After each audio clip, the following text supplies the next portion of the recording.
Hi అండి, నమస్తే. నేను మీ Lakshmi. Welcome back to our channel. ఈరోజు మనం ఉద్దిపప్పు వడలండి.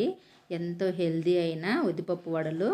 ఇది మనకి నడుములకి చాలా బిగతాన్ని ఇస్తుందండి. పిల్లలకైనా మనకైనా నడుముల్లో శక్తి లేనోళ్ళు, నడుములు నొప్పులు అన్నవాళ్ళు వారానికి ఒకసారి ఇట్లా చేసుకొని తింటే చాలా మంచిది ఒంటికి. ఇది ఈవినింగ్ స్నాక్స్ లాగైనా చేసుకోవచ్చు, లేదా దేవుడికి ప్రసాదం లాగా కూడా చేసి పెడతారు కదా. సింపుల్గా చేసుకోవచ్చు, ఎక్కువ హడావుడి లేకుండా. ఈ మినపప్పు అనేది ఎంత హెల్దీ అండి. సున్నుండలు కానీ వడలు కానీ చాలా మంచిది. ఇప్పుడు ఇది ఎలా చేయాలని ప్రాసెస్ స్టార్ట్ చేద్దాం. ముందుగా నేను దీనికోసం ఒక గ్లాస్ పప్పు నానబెట్టాను 1 అవర్ ముందు. ఈ నీళ్లు వంపేసి మిక్సీ జార్లో వేసుకునేసి కొద్దిగా సాల్ట్ వేసుకునేసి దీన్ని నున్నగా పేస్ట్ లాగా చేసుకోవాలి. ఇప్పుడు మొత్తం ఇదంతా ఒక గిన్నెలోకి తీసుకునేసి ఇందులోనే కొద్దిగా కరివేపాకు, కొద్దిగా పచ్చిమిరపకాయలండి. ఇందులో మిరియాలు కూడా వేసుకునేస్తారు. నేను పచ్చిమిరపకాయలు వేస్తూ ఉన్నాను. ఒకవేళ మీకు మిరియాలు వేసుకోవాలన్నా కూడా వేసుకోవచ్చు. కొద్దిగా ఇడ్లీ సోడా కూడా వేసుకునేసి దీన్ని ఇట్లా మెత్తగా బాగా కలుపుకోవాలి. మనం ఇది ఎంత బాగా కలుపుకునేస్తే వడ అనేది అంత బాగా పొంగుతుందండి.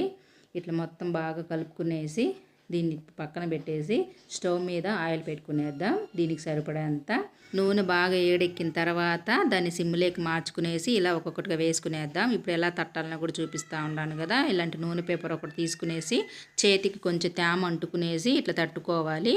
అప్పుడే మనకి వడ బాగా వస్తుంది. చేతికి అంటుకుంటుంది అన్నప్పుడు మాత్రమే తేమ చేసుకోవాలండి. మరి ముందుగానే తేమ చేసుకునేస్తే మనకి వడ తట్టేకి కూడా రాదు, జారుడుగా అయిపోతుంది కదా. మొత్తం వడలన్నీ ఇలానే తట్టుకునేసి వేసుకునేద్దాం.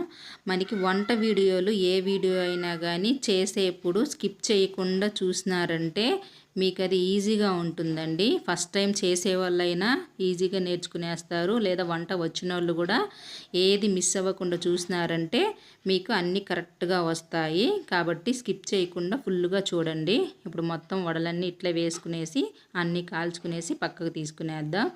మనం పోసుకున్న పిండికి వచ్చిన వడలు ఎన్ని వచ్చినాయో మొత్తం చూస్తానండి. నేను 1 గ్లాసే రుబ్బినాను. మీరు ఇంకా కొంచెం ఎక్కువగా చేసుకోవాలన్నా కూడా చేసుకోవచ్చు.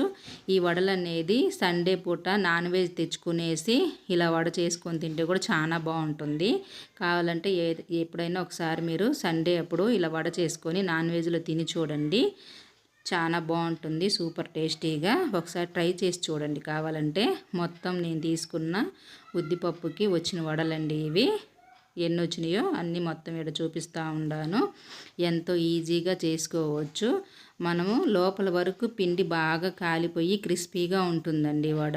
మంట మీడియంగా పెట్టుకొని చేసుకునేస్తే ఇట్లా నేను చూపిస్తూ ఉన్నాను కదా, లోపల దూదిలాగా ఉంది, సాఫ్ట్గా ఉంది ఈ వడ అనేది. ఈ వీడియో మీకు నచ్చితే లైక్ చేయండి, షేర్ చేయండి. మరిన్ని రెసిపీస్ కోసం నా ఛానల్ని సబ్స్క్రైబ్ చేసుకొని పక్కనే ఉండే బెల్ ఐకాన్ని క్లిక్ చేస్తే నేను పెట్టే వీడియో మీకు నోటిఫికేషన్ వస్తుంది.